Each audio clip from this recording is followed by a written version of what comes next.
Hey, this is Dr. Karin, and today we're going to talk about the painful cycle of the narcissist-empath cycle. This is something that I personally have a lot of experience with, and I want to help you shed some light and get some clarity on how to recognize it and how to navigate your way away from it and find the healing for good so that you can attract the relationships that really serve you on a soul level. Let's dive in.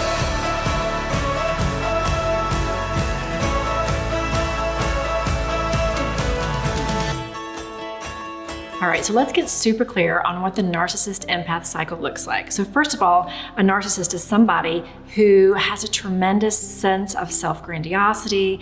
Everything is always about them. Now, mind you, there's a scale of narcissism. There's a very extreme version, that's NPD, narcissistic personality disorder, that actually a very small percent of the population actually have, because the manifestation of that is pretty severe and pretty pervasive. Then you have people that have narcissistic tendencies, which by the way, we all do. And then you have someone in the middle which behaves like a narcissist some of the time, most of the time, all the time, whatever. But know that there's a continuum, because the word narcissist has been tossed around a lot. So I'm not necessarily talking about people that have the severe disorder, but about people that treat people in a way that's narcissistic, that feels very unhealthy, and that is pervasive. So I just wanted to be really clear on that. Now, an empath is someone who is very caring, very loving. Likely if you're watching this video, you're not the narcissist.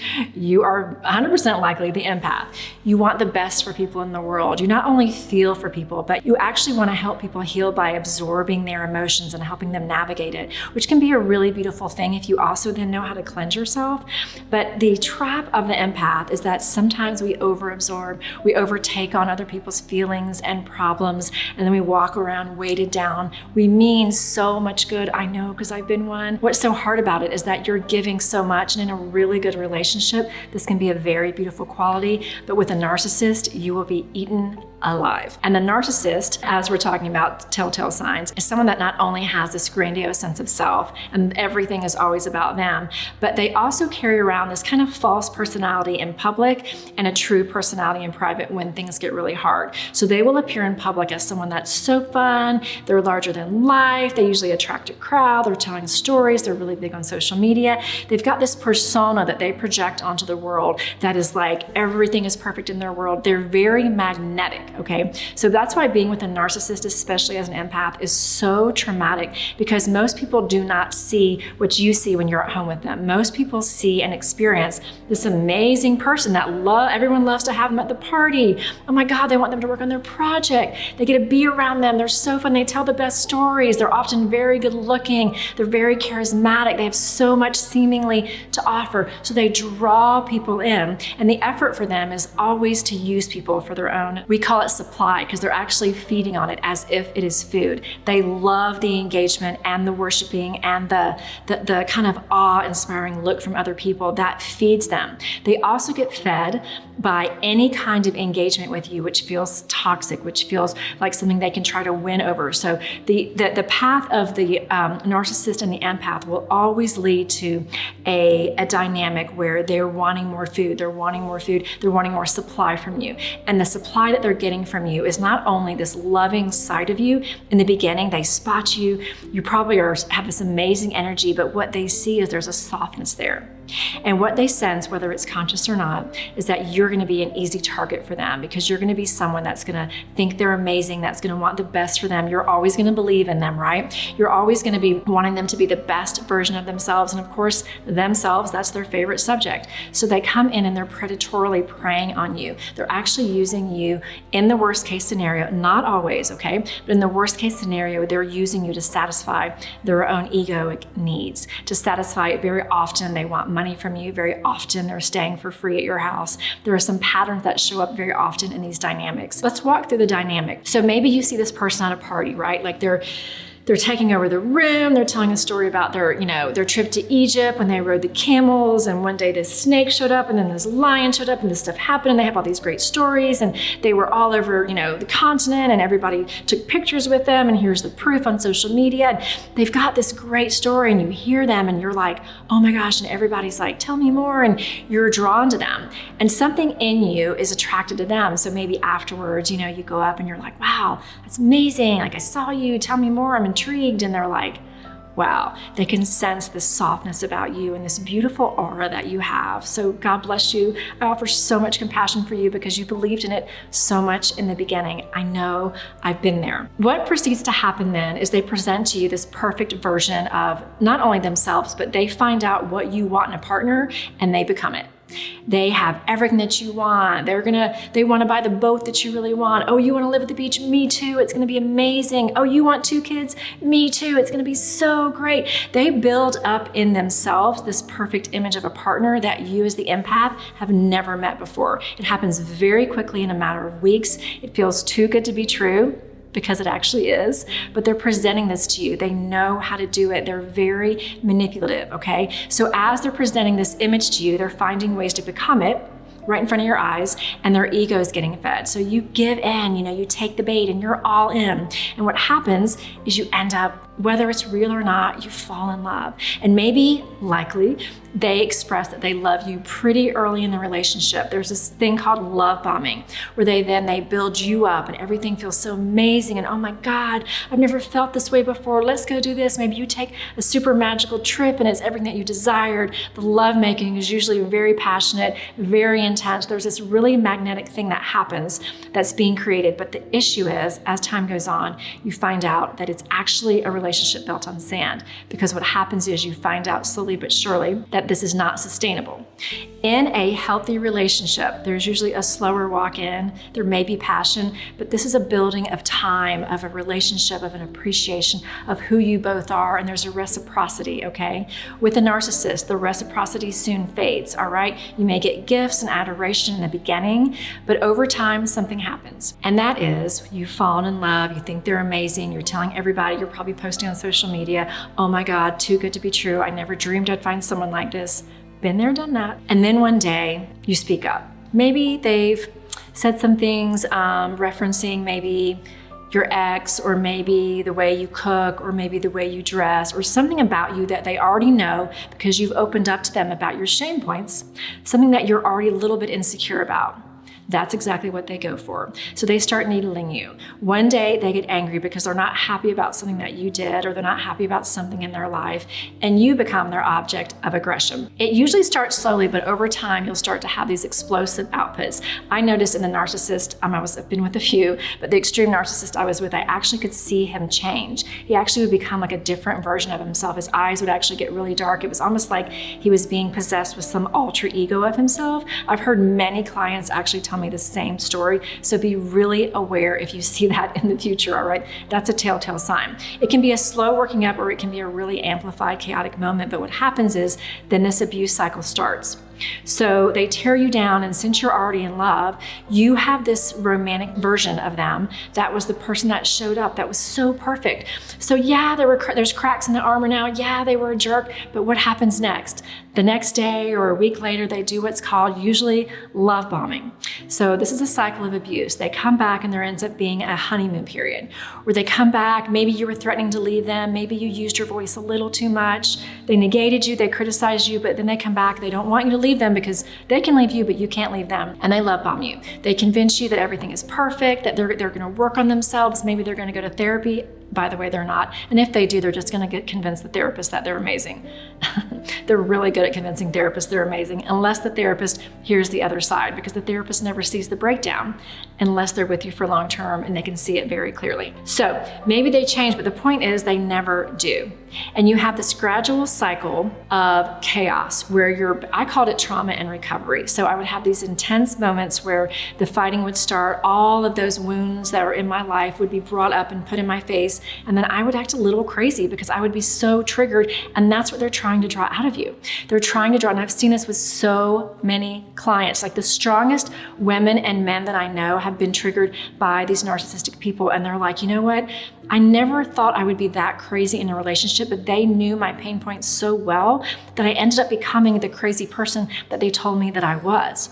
So then you validate the fact that they think you're crazy, and you become undone. You know, the first time this happened to me, me, my mom reflected back to me, she was like, you became a shell of your former self because you were giving as an empath. You so much want to help them find their way back to who you saw in the beginning that you'll do almost anything, meaning also give up who you are, give up your friends, give up the way you like to dress, give up your hobbies, whatever it is, just to bring them back to this person because your heart is pure and you so deeply love them and you so deeply want them to be the best version of yourself, which you thought you witnessed. But here's the truth. What you witnessed was a falsified version of them.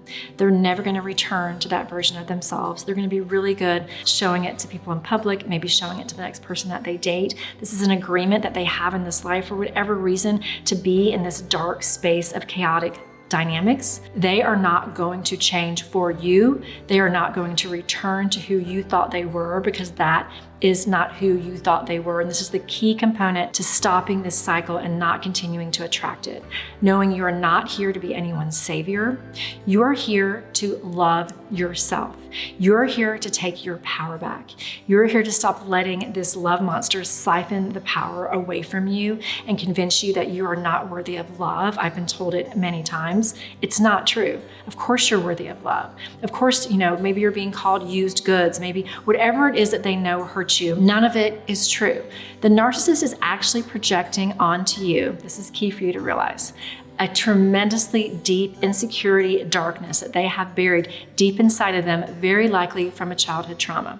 You are not here to heal that trauma. It is so deep in them and so embedded in their personality that they are not going to change unless they have some cataclysmic event that promotes them into some kind of awakening, which yes, is possible, but is only possible if they agree to it. And it only happens for a small percentage of these people. If it ever happens for them and they come back and they are changed, more power to you. But right now, I would not engage in the cycle of continuing to try to change, continuing to try to call this false version of them back, because that is not reality. Okay, so now that we've gotten super clear, I want to give you some points that are really going to help you establish a new normal for yourself and stop attracting the narcissist for good. But before I give you those key points, I'd love for you to like this video if you do like it, and subscribe to this channel if you'd like more methods and techniques and clarity on how to heal your life so you can then attract the relationships that are meant for you on a soul level.